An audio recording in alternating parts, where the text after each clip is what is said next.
Virus से बहुत ही बुरा हालत हुई है, आर्थिक तरह से भी और हेल्थ की तरह से भी। तो हेल्थ के सिचुएशन को संभालने के लिए भारत में लॉकडाउन चल रहा है और उससे ऐसा लग रहा है कि जितनी तेजी से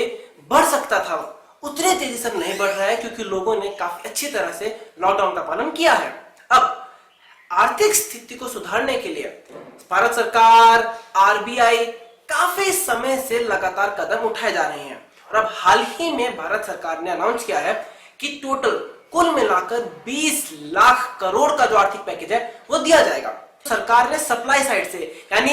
एनबीएफसीज को जो उन्होंने पैसा देने की गारंटी करी है, एमएसएमई जो मीडियम स्मॉल एंटरप्राइजेस होते हैं उनको लोन दिया है, उसकी गारंटी ली है। और एनबीएफसीज को सरकार ने क्या करा है, मतलब यहाँ पे क्रेडिट फैसिलिटी दी है। बेसिकली सरकार डायरेक्ट पैसे देने की जगह क्या कर रही है कि बाकी जगह से बैंक से लोन लिया जाए और उसके साथ साथ जो है नॉर्मल पब्लिक मार्केट होते हैं उससे लोन लिया जाए। लेकिन अगर वो जैसे एमएसएमईज हो गए या फिर एनबीएफसीज हो गए, अगर वो लोन नहीं चुका पाएंगे तो सरकार गारंटी लेती है कि वो उनकी तरफ से लोन चुकाएगी। अब यहाँ पे सरकार ने कदम क्यों लिया, अगर एक तरह से सोचे कि सरकार ने कदम क्यों लिया तो इसकी वजह ये है कि जो आरबीआई है, आरबीआई को भी दिक्कत पता थी, इसलिए आरबीआई मार्च से लगा हुआ है कि ताकि ब्याज की दरों को कम करा जाए। क्योंकि आरबीआई का मानना था ब्याज की दरों को कम करेगा, अगर बैंक्स की ब्याज की दरें कम होंगी उसके बाद आगे जाके बैंक आगे एनबीएफसी को पैसा देंगे और उसके बाद जो है वो आगे पैसा दिया जाएगा। लेकिन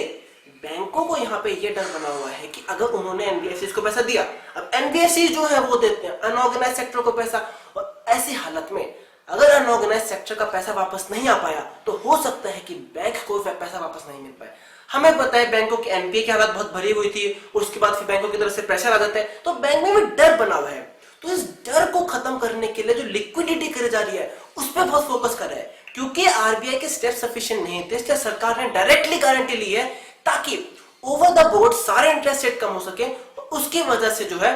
पैसा जो है लोगों के हाथ में आ सके जो अनऑर्गेनाइज सेक्टर है, क्योंकि जब उनके हाथ में अल्टीमेटली पैसा आएगा तभी वो जाके खर्च करेंगे। अब यहाँ पे इसके साथ साथ जो है और भी सरकार ने कदम उठाए, जैसे स्मॉल वेंडर्स है, स्मॉल वेंडर्स को जो उन्होंने दोबारा से 10,000 रुपए दे रहे हैं ताकि वो जो दोबारा अपना बिजनेस स्टार्ट कर सके। अब इसके साथ साथ ये भी बात आ रही है कि जो सरकार का फोकस होना चाहिए वो होना चाहिए कॉन्फिडेंस बढ़ाने में, यानी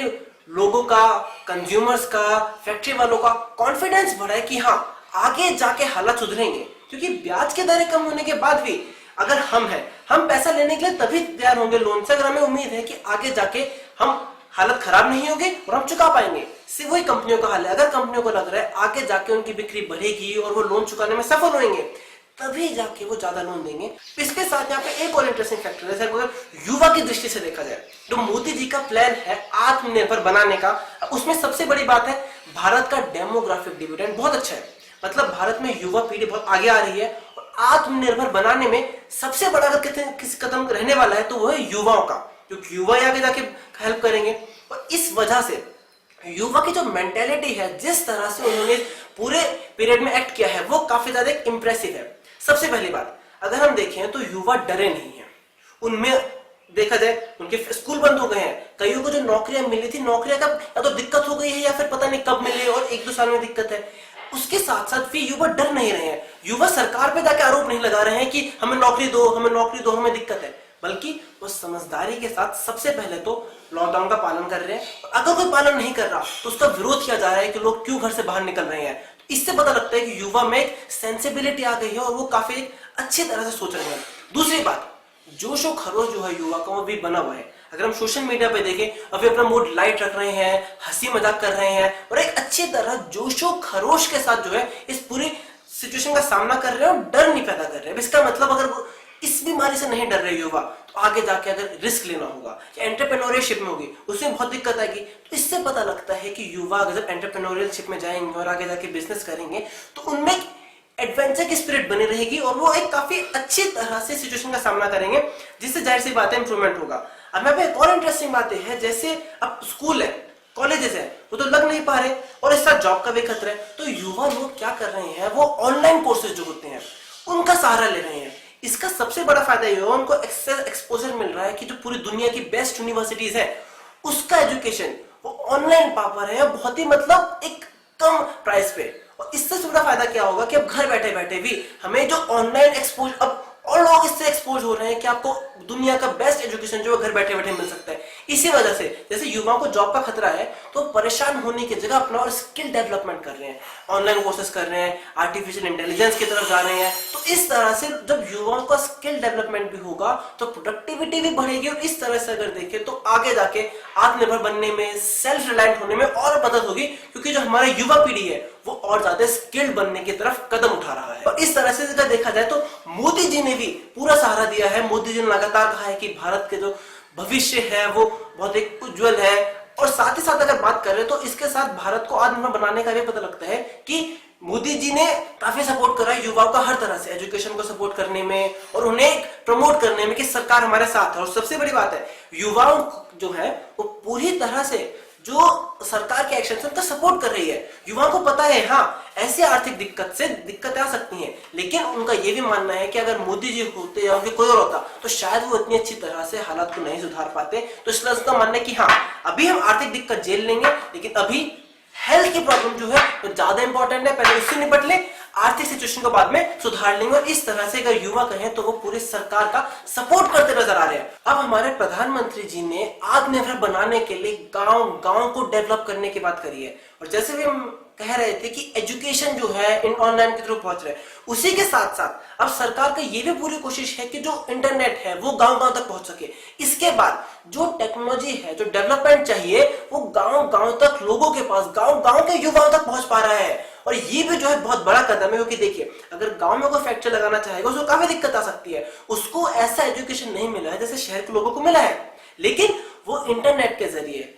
कोर्सेज करके सरकार भी इस मामले में और मदद कर रही है, प्रमोट कर रही है। ऐसे जो गवर्नमेंट स्किल इंडिया का भी कैंपेन चलाई गई है, उसको सर उन्हें एक्सपोजर मिलेगा, वो और ज्यादा, जैसे मैंने बताया कि वो इंटरनेशनल लेवल के एजुकेशन लेंगे, स्किल लेंगे, तो गांव में जो इंटरनेशनल लेवल की टेक्नोलॉजी है वो इंटरनेट के माध्यम से, क्योंकि सरकार ने इंटरनेट को पहुंचाने में बहुत मदद करी है, तो इंटरनेशनल लेवल की टेक्नोलॉजी भारत के गांव के युवा तक पहुंच सकती है। और इससे गांव में जो छोटे बढ़ई हैं, जैसे भी बताया कि एनबीएफसी के थ्रू सरकार पैसे देना चाह रही है एमएसएमईज को। एमएसएमईज में क्या करें, दो काम करें। सबसे पहले तो जो एमएसएमईज की डेफिनेशन थी उसे बढ़ा दिया गया है, क्योंकि अगर आप सपोज करें एक लेवल पे और ऊपर उठ गए तो अगर आप उस एमएसएमई के क्राइटेरिया से ऊपर उठ गए तो जो आपको बेनिफिट्स मिलते हैं वो नहीं मिल सकते थे। लेकिन अब अगर आपका प्रॉफिट ज्यादा हो रहा है तब भी अगर आप एमएसएमई के क्राइटेरिया में हैं तो जो भी आपको एमएसएमई के बेनिफिट है वो मिलते रहेंगे। इस तरह से जो सरकार है वो छोटे नागरिकों का, जैसे बढ़ई है या फिर कोई गांव में अपने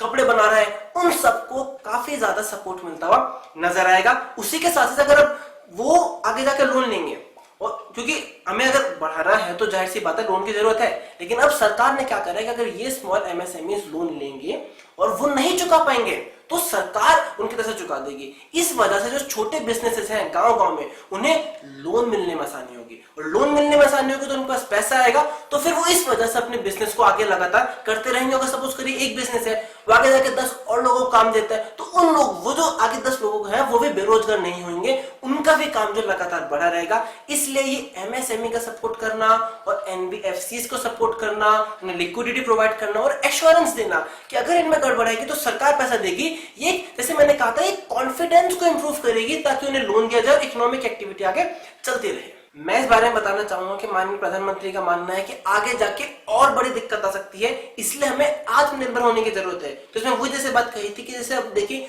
युवाओं में जोश बहुत ज्यादा है, तो इससे पता लगता है कि जो मोदी जी चाह रहे हैं आगे जाके दिक्कत का सामना करना चाहे उसमें युवा तैयार रहेगा, उसके लिए अभी से ही प्रिपेयर्ड होगा कि अगर आगे जाके दिक्कत आए तो उसके लिए सामना होगा। और जिस तरह से सरकार रिएक्ट कर रही है ऐसा लगता है उन्हें भरोसा रहेगा कि आगे भी अगर दिक्कत आएगी तो वो सरकार भी उनका पूरी तरह से सपोर्ट करेगी। अगर उन्हें सरकार का सपोर्ट रहेगा तो वो पूरे जोशो खरोश के साथ मेहनत करेंगे। अब अगर गांव में हर एक आदमी मेहनत करेगा तो अब हमें अगर कोई भी आदमी है, चाहे गांव में है, शहर में है, हमें देश को सुधारने के लिए क्या करना है, हमें अपनी तरफ से पूरा योगदान देना है। अगर गांव में हर छोटा नागरिक अपनी तरफ से पूरा काम करेगा, सब जाहिर कीजिए आप किसान है, किसान अपनी पूरी मेहनत से खेती करेगा, कोई छोटा वर्कर है वो एक फैक्ट्री में काम करता है, वो अपनी तरफ से पूरा काम करेगा तो उस फैक्ट्री में ज्यादा प्रोडक्शन होगा। अब ज्यादा प्रोडक्शन होगा तो फिर कंपनी फैक्ट्री से ज्यादा होगी तो उसे भी पैसा ज्यादा मिलेगा, फिर अगर उसे पैसा ज्यादा मिलेगा वो ज्यादा खर्च कर पाएगा, वो खर्च करेगा तो इस तरह साइकिल चलता रहेगा। तो इस तरह से अगर आत्मनिर्भर का है कि हमें हर एक नागरिक को गांव में जो है अपनी तरफ से पूरा योगदान देना है। हम अगर हर एक छोटे छोटे लोग जब मिलकर पूरा योगदान करेंगे गांव में, शहर में, तो उससे पूरे देश में काफी ज्यादा सुधार होता हुआ नजर आएगा। और एक तरह से अगर हम दो जने मिलकर योगदान करेंगे, उसका एक्स्ट्रा इफेक्ट आना नजर आएगा और फिर और ज्यादा इफेक्ट जो है बढ़ता जाएगा, और इस तरह से फिर जो है भारत दुनिया का भी सामना करने में सक्सेस हो पाएगा। जैसे वही बात है, अब अगर हमारे पास, देखिए सबसे बड़ी दिक्कत क्या आती है, अगर हम भारत को आगे विश्व तक पहुंचाना चाहे, हमें डर रहता है कि पता नहीं दुनिया में कैसा है। अब इंटरनेट के माध्यम से गांव गांव में पता है कि दुनिया में हालत कैसी है। अब हालत है सबसे बड़ा, तो ये मिस्ट्री खत्म होगी वहां पे क्या होता है। उसके बाद हमें ये पता है कि वैसे क्या टेक्नोलॉजी यूज करते हैं कि जो इतने एडवांस हो गए, तो वही टेक्नोलॉजी हम छोटे छोटे गांव में भी ला सकते हैं। और वो टेक्नोलॉजी छोटे गांव में, तो सोचिए जो चीज अगर यूरोप किसी बड़ी जगह पे हो रही है, वो अगर भारत के छोटे से गांव में वो चीज डेवलप होनी शुरू हो जाएगी, तो वही टेक्नोलॉजी का गांव में वो छोटी इंडस्ट्री बढ़ने लग जाएगी, फिर वो शहर कैसे डेवलप होने लगेगा, उस तरह से पूरे देश में सुधार होगा। तो हम जो है विश्व स्तर पे भी कंपीट करने के लिए दुनिया से तैयार हो जाएंगे। और मैं माननीय प्रधानमंत्री जी को विश्वास दिलाना चाहूंगा कि जो उन्होंने 20 लाख का पैकेज दिया है, और साथ ही साथ जो युवाओं में जोश भरने के लिए लगातार कदम उठाए हैं, और कोशिश रही है कि जागरूकता और जोश बना रहे, वो जोश और साथ में 20 लाख का पैकेज मिलके जो है भारत को आत्मनिर्भर बनाने में काफी ज्यादा सक्षम हो सकता है। धन्यवाद।